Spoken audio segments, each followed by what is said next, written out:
இந்த மொத்த வெடியும் 2500 ரூபாய்க்கு வாங்கினேன்னு சொன்னா நம்ப முடியுமா? மொத்தம் 30 ஐட்டம் இருக்கு, 64 பீசஸ் இருக்கும். வெளியே வாங்கினீங்கன்னா 3500 இருந்து 4000 ஆகும். இவங்க சிவகாசில இருந்து டைரக்ட் மேனுஃபேக்சரர் கிட்ட இருந்து நமக்கு செல் பண்றதுனால காமாட்சி அம்மன் ட்ரேடர்ஸ்ல இவ்ளோ கம்மி பிரைஸ்ல நம்மளால வாங்க முடியும். இந்த 2500 காம்போ இல்லாம 4000 5000 நிறைய டிஃபரெண்ட் காம்போஸ் இருக்கு.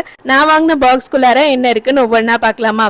எல்லா தீபாவளிக்கும் நமக்கு ரொம்ப பிடிச்சவங்கள ரொம்ப சந்தோஷமா வச்சுக்கிறதுக்காக வெடி சாப்பாடு நிறைய செய்வோம்ல. ஆனா இந்த தீபாவளிக்கு நமக்கு கண்ணுக்கு தெரியாத ஒரு சில சின்ன பசங்களையும் நம்மளால சந்தோஷமா வச்சுக்க முடியும். காமாட்சி அம்மன் ட்ரேடர்ஸ் அவங்களோட 1% ஆஃப் ப்ராஃபிட்டை சில்ட்ரன் சேரிட்டபிள் ட்ரஸ்ட்டுக்கு கொடுத்துட்டு இருக்காங்க. தீபாவளிக்கு எப்படி வெடி வாங்க போறது முடிவாகி போயிடுச்சு. கண்டிப்பா இவங்க பேஜ் செக் பண்ணி பாருங்க. அண்ட் பல்க் ஆர்டர்ஸ்க்கு ஏகப்பட்ட ஆஃபர்ஸ் கொடுத்துட்டு இருக்காங்க. அவங்க கான்டாக்ட் டீடைல்ஸ் மென்ஷன் பண்ணிருக்கேன். வெடி வாங்கணும்னு நினைச்சிட்டு இருப்பாங்களே அவங்களுக்கு இந்த வீடியோ ஷேர் பண்ணிடுங்க.